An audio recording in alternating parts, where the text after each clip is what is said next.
الرحمن الرحیم الحمد للہ رب العالمین والصلاة والسلام علی سید الانبیاء والمرسلین محمد وعلی آلہ واصحابہ اجمعین اما بعد فقد قال اللہ تبارک وتعالی فی القرآن المجید اعوذ باللہ من الشیطان الرجیم بسم اللہ الرحمن الرحیم سبحان الذی اسری بعبدہ لیلا من المسجد الحرام الى المسجد الاقصى الذي باركنا حوله لنريه من آياتنا إنه هو السميع البصير صدق الله العظيم اللهم صل على محمد وعلى آل محمد وبارك وسلم كما صليت وباركت على إبراهيم وعلى آل إبراهيم إنك حميد مجيد.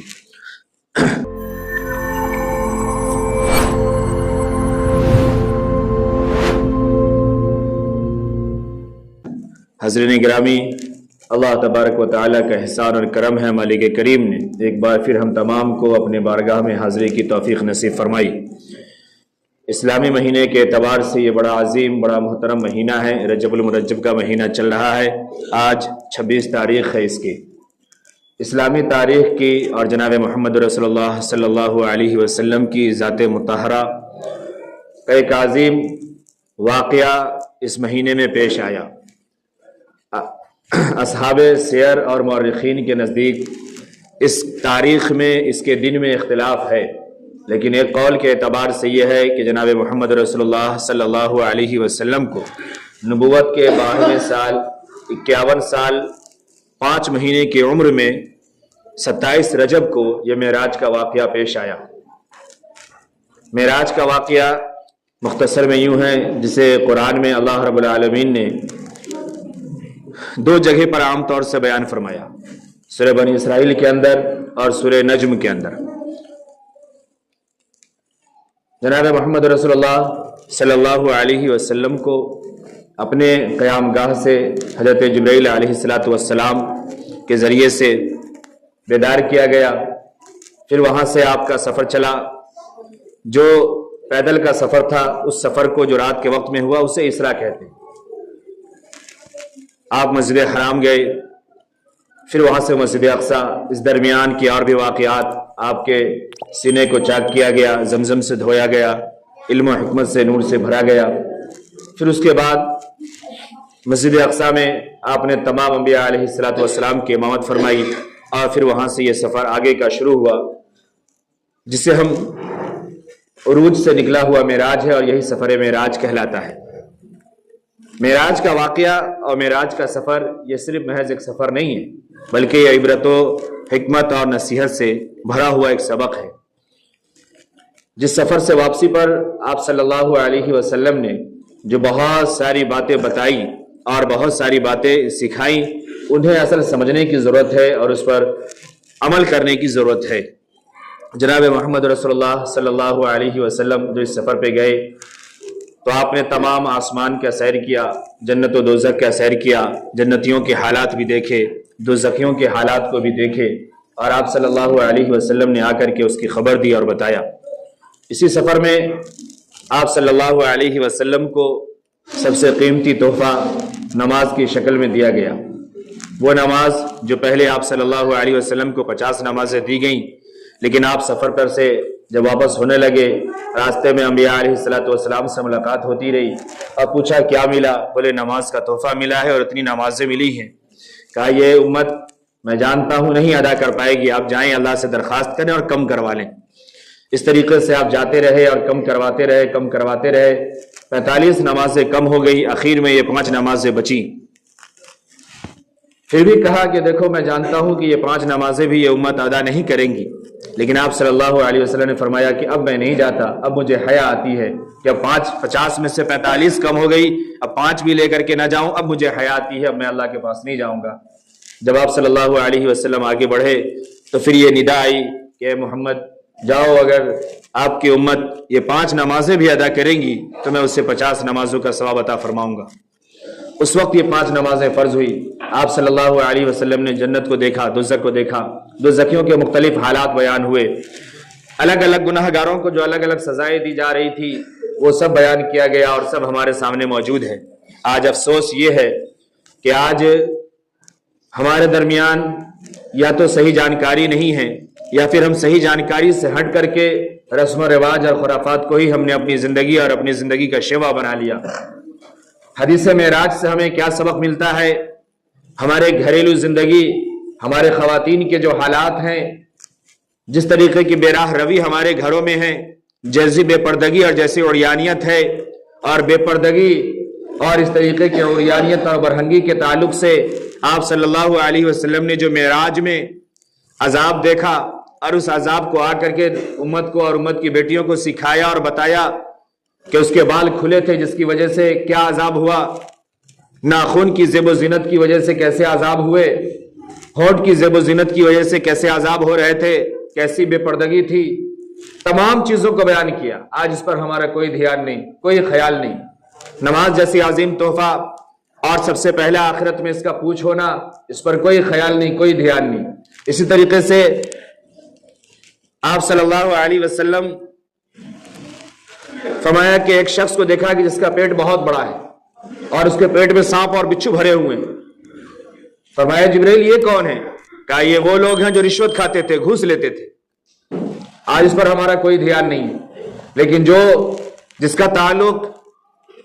شریعت سے نہیں ہے، دین سے نہیں ہے، احادیث سے نہیں ہے، آج ہماری قوم اور ہم لوگ اس کے پیچھے پڑے ہوئے ہیں، اس کے پیچھے بھاگتے جاتے ہیں۔ باقاعدہ طور پہ اب لوگوں نے شب معراج بھی منانا شروع کر دیا، شب معراج کی نماز بھی قائم کر لی، معراج کے روزے بھی قائم کر لیے، معراج کے خاص کھانے پکانے بھی قائم کر لیے۔ جیسے میں نے گزشتہ ہفتے آپ کو کنڈے کے بارے میں بتایا تھا، اب کنڈوں تک بات نہیں رہے گی، اب لوگوں نے اس کو اور تھوڑا الگ کیا، کہا کنڈا دوسرے کی چیز ہے، تو یہ معراج جو ہے یہ اپنی چیز ہے، اس کو منانا چاہیے۔ حالانکہ اس کا کوئی ثبوت نہیں ہے، کوئی تعلق نہیں ہے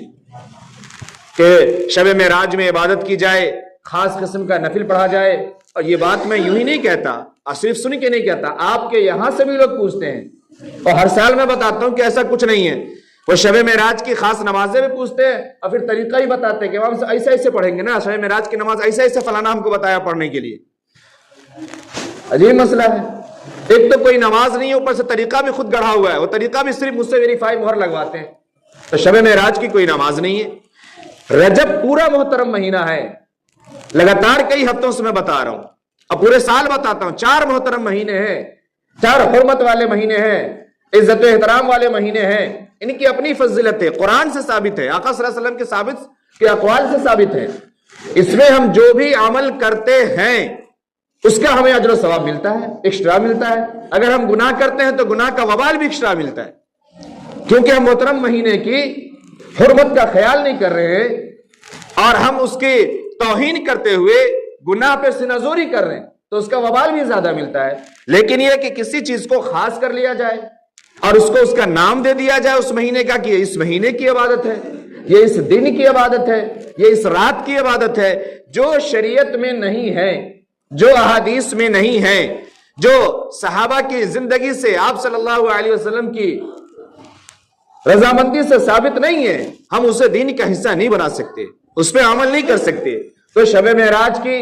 جو آج کی رات میں لوگ عبادت کریں گے، اس کا کوئی ثبوت نہیں ہے، کوئی عبادت نہیں ہے۔ آپ ہر روز نفل پڑھ کے سوئیں، آپ ہر روز تہجد پڑھ کے سوئیں، آپ ہر روز تلاوت کر کے سوئیں۔ آپ اس پورے مہینے میں بارہا کہا کہ پہلے رجب سے پہلے بھی میں نے عرض کیا اور بیان کیا کہ پورا سردی کا مہینہ یہ مومن کے لیے موسم بہار ہے، یہ مومن کے لیے عبادت کا مہینہ ہے، یہ مومن کے لیے کامیابی کا مہینہ ہے۔ اور وہ اس طریقے سے ہے کہ اس کے دن چھوٹے ہو جاتے ہیں، ایمان والا مسلمان مومن روزہ رکھ لیتا ہے، رات لمبی ہو جاتی ہے، رات میں ذکر و اذکار کر لیتا ہے، نوافل پڑھ لیتا ہے، تہجد ادا کر لیتا ہے۔ اس لیے ان باتوں کو سننے کے باوجود ہماری قوم میں، ہمارے لوگوں میں اس بات کی بھی فکر نہیں آئی کہ چلو کم سے کم 5 وقت کی جو فرض نماز ہے وہی ادا کر لیں، جو مکمل سردی کے مہینے میں نے عرض کیا تھا،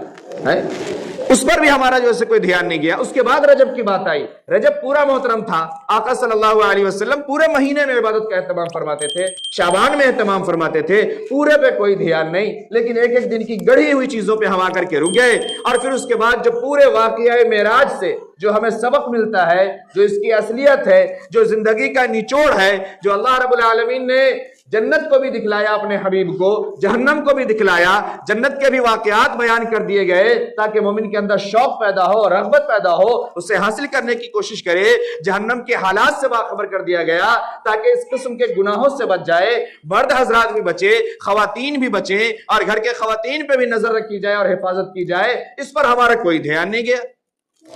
لیکن وہ جو نہیں ہے اسے خواتین بھی کر رہی ہے اور مرد اس پہ انگلی بھی نہیں رکھتے کہ یہ آپ نے کیا تو کیوں کیا. اس نے کہہ دیا ممانی نے بتایا تو ٹھیک ہے, امی کرتی تھی تو ٹھیک ہے, خالہ نے کہا ہے تو ٹھیک ہے. کسی کے کہہ دینے سے کوئی دین تھوڑی بن جائے گا. اگر خالہ کا کوئی عام معمول کوئی نفل عبادت کو کرنے کا تھا اور اگر وہ کرتی تھی تو اس کو دیکھ کر کے نفل کو نفل کے درجے میں نہ رکھ کر کے اس کو کسی دن کسی رات کسی تاریخ کے ساتھ کر دینا, یہی تو شریعت میں غلط ہے. اسے تو سمجھنے کی ضرورت ہے. اگر کوئی شخص کوئی کام صرف ایک عام نفل کے رواج سے کرتا ہے, ابھی میں گزشتہ ہفتے میں آپ کو بتاؤں گا اور آپ نے سن بھی رکھا, آقا صلی اللہ علیہ وسلم 2 مہینے روزے کا اہتمام کرتے تھے, لیکن شعبان کے اخیر میں امتیوں کو منع کیا گیا کہ شعبان کے اخیر میں روزہ نہ رکھو. اب اس پہ تو ہم دھیان دیں کہ شعبان کے اخیر میں روزہ نہ رکھے. کیوں؟ یہ امت کمزور ہے. شعبان کے اخیر تک روزہ رکھے گی, اس کے بعد جو رمضان آ رہا ہے یہ رمضان کا روزہ فرض ہے. ہو سکتا ہے کہ شعبان کے اخیر کے روزہ کو رکھنے کی وجہ سے کچھ ضعف آ جائے, کچھ کمزوری آ جائے, کوئی دقت آ جائے جس کی وجہ سے کہیں رمضان کا فرض روزہ نہ چھوٹ جائے. اس لیے وہ چاہیے کہ اخیر میں روزہ نہ رکھے شعبان میں. لیکن اس بات کی گنجائش اور اجازت ہے کہ اگر کوئی آدمی ہے جو ہر مہینے کے اخیر کو روزہ رکھتا ہے, پورے سال اس کا معمول ہے, یا کسی دن کو روزہ رکھنے کا اس نے معمول بنایا ہے اور اس دن وہ روزہ رکھتا ہے یوں ہی نفلی طور پہ, اگر وہ دن اس کے آخر تاریخ میں بھی پڑ جا رہے ہیں, وہ تاریخ اس کے آخر تاریخ میں بھی آ جا رہی ہے, اور اگر کوئی وہ اس طریقے سے عبادت کرتا ہے اور کر لیتا تو کر سکتا ہے, چونکہ وہ عام معمول کے اعتبار سے ہے اس لیے اس کو اجازت کر سکتا ہے. لیکن عام لوگوں کو اجازت نہیں ہے, کیونکہ عام لوگ اخیر میں روزہ رکھ لیں گے 5 دن 10 دن, اور پتہ چلا کہ جیسے رمضان المبارک کا عظیم مہینہ شروع ہوا اور اس کے فرض روزے آئے, فرض روزوں میں کسی قسم کی کمزوری کی وجہ سے یا کسی اور وجہ سے وہ روزہ نہیں رکھ پائے تو منع کیا گیا. تو دین کو, شریعت کو, کتاب کو, احادیث کو ہم مکمل طور پر سمجھے اور جانیں. اس لیے شب معراج کی کوئی عبادت خاص نہیں ہے. اگر آپ نے کل بھی نفل پڑھا ہے تو آپ آج بھی پڑھ لیجئے, آپ کل بھی پڑھیے گا, پرسوں بھی پڑھیے گا, سب دن کا آپ کو ثواب ملے گا اور بہترین ثواب ملے گا, کیونکہ محترم مہینہ ہے. اور پورے سال بھی اگر آپ پڑھتے ہیں ہر روز کا ثواب آپ کو ملے گا. اسی طریقے سے جو کل کا روزہ ہوگا 27 رجب کا, اس روزے کا کوئی ثبوت نہیں ہے. ہاں کچھ 1-2 روایتیں ہیں جو بہت ضعیف کے درجے میں ہیں, بہت ضعیف ہے, جس پہ عمل نہیں ہے, اس کو دلیل بنائی بھی نہیں جا سکتی. اب آپ یہ سمجھیے کہ کسی کو اگر میں ضعیف کہہ رہا ہوں تو دوسرے لوگ اور کتنا ضعیف کہتے ہوں گے اس کو, یہ سمجھنے والی بات ہے موٹی سی. تو اس میں عمل نہیں ہے. بلکہ ایک قول تو یہ بھی ہے کہ حضرت عمر رضی اللہ تعالی عنہ جب دیکھا کہ اس طریقے کے حالات بڑھ رہے ہیں, لوگوں نے اسے دین کا حصہ بنا دیا ہے, معمول بنا دیا ہے, تو آپ نکلتے اور ہاتھ رکھتے کاندھے پہ, ہاں بھائی بتاؤ کیا حال ہے, کچھ کھایا پیا تم نے کہ نہیں, یا روزہ رکھے ہو. اگر وہ اس طریقے کا جواب دیتا ہے جیسے شک ہو کرتے ہیں کہ اس نے کھایا یا نہیں کھایا, اپنے سامنے اسے پانی پلاتے, چلو پانی پی لو, چلو کچھ کھا لو, تاکہ یہ طے ہو جائے کہ یہ روزہ رکھا ہے یا جھوٹ بول رہا ہے, کیونکہ دین کا حصہ نہ بنا دے, بالکل دین نہ سمجھ لے اسی طریقے سے. اور ہمارے ہاں تو ماشاءاللہ نے معراج کے روزے کا نام دیا گیا اور اس کو اور ترقی دی گئی. اس روزے کا الگ سے نام رکھا گیا ہزاری روزہ. ایک روزہ رکھ لو 1000 روزے کا ثواب, باقی سب ٹھیک ہے. بھئی رمضان کے روزوں کا اہتمام نہیں ہے آج ہماری قوم میں. یہ بات کہتے ہوئے مجھے کوئی شرم نہیں آتی ہے, ڈر نہیں لگتا. ایسے ڈھیروں نوجوان کو جانتے ہیں, ڈھیروں لڑکیوں کو جانتے ہیں جو رمضان کے روزے نہیں رکھتے, جو فرض ہے, جس کے نہ رکھنے پر بلا عذر شرعی اتنا وبال ہے کہ پورے سال روزہ رکھے پھر بھی ادا نہیں, پوری زندگی رکھے پھر بھی ادا نہیں, اور رمضان کا روزہ نہیں رکھتا ہے, اس کے تمام گارجین ذمہ دار ہیں. تمام گارجینوں کو بھی جواب دینا پڑے گا کہ ایسے بچے اور ایسی بچیاں کیوں روزہ نہیں رکھتی ہے. کچھ گارجین بھی ایسے ہیں ماشاءاللہ سے کہ وہ بھی نہیں رکھتے, تو وہ اپنے بچے کو کیا منع کریں گے, یہ رمضان کی بات ہے. لیکن ایسے لوگ ہزاری روزہ ضرور رکھتے ہیں. کیوں؟ ان کی نظر میں یہ ہے کہ رمضان میں اگر روز روزہ رکھیں گے تو روز کے روز روزے کا ثواب ملے گا, 30 رکھیں گے تو 30 کا ثواب ملے گا. وہ فرض کو اس درجے میں لے آئے, رمضان کی اہمیت کو, رمضان کی قدر و قیمت کو اس قدر گھٹا دیا کہ وہ یہ سمجھتے ہیں کہ سب رکھتا ہے نا روزہ, تو یہ عام دن ہے, اگر رکھیں گے تو اتنا ہی روزے کا ثواب ملے گا. رجب کا روزہ رکھ لے اور 27 رجب کا روزہ رکھ لے, معراج کا روزہ رکھ لے, ایک روزہ پر 1000 روزے کا ثواب ملے. یہی من گھڑت باتیں ہیں, بے دلیل باتیں ہیں, بے بنیاد ہے. ایسا کرنے پر, ایسا عقیدہ اور ایسا سوچ پر کرنے پر بجائے ثواب کے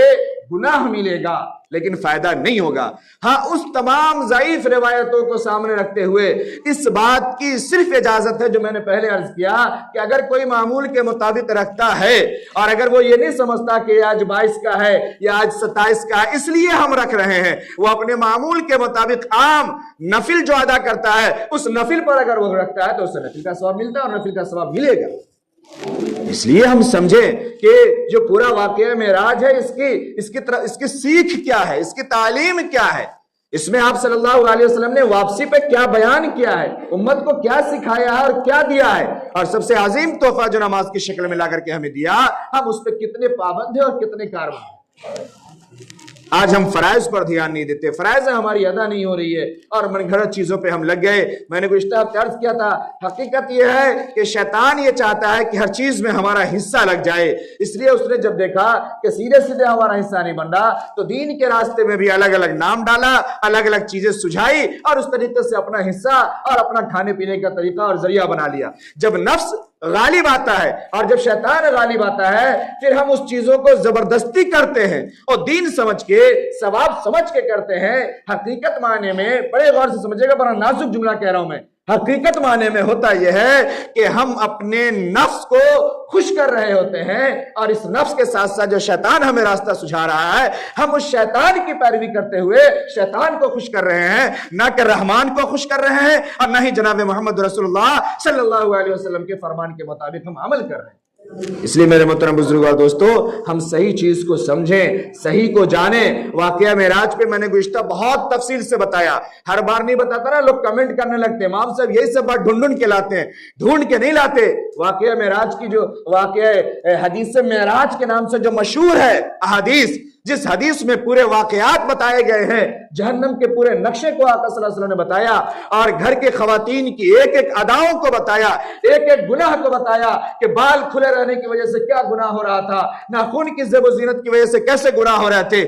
کیسا عذاب اس کو ہو رہا تھا۔ میں اسے کھول کھول کے کہتا نہیں ہر مرتبہ، اچھا نہیں لگتا کہنے میں اور سننے میں اچھا لگتا ہے، دل کانپتا ہے۔ یہ تمام چیزیں نہ ہم مردوں کو فکر ہے نہ گھر کے خواتین کو فکر ہے، بس ہزاری رکھ لو اور تمام گناہ کرتے رہو، سب کام شروع ہو جائے گا، سب درست ہو جائے گا۔ ایسا نہیں ہو سکتا۔ دعا کرے کہ اللہ تبارک و تعالی ہم تمام کو صحیح اور سچی بات جاننے والا ہی بنائے، سمجھنے والا بنائے اور اس پر عمل کی توفیق نصیب فرمائے، اور جو لغو و لعب کی چیزیں ہیں جس کا تعلق دین سے نہیں ہے، شریعت سے نہیں ہے، اللہ ہم تمام کو ایسی باطل اور لغو چیزوں کی سمجھ عطا فرمائے اور اس سے بچنے والا بتائے، جن کی سنت باقی ہے وہ ادا کرے۔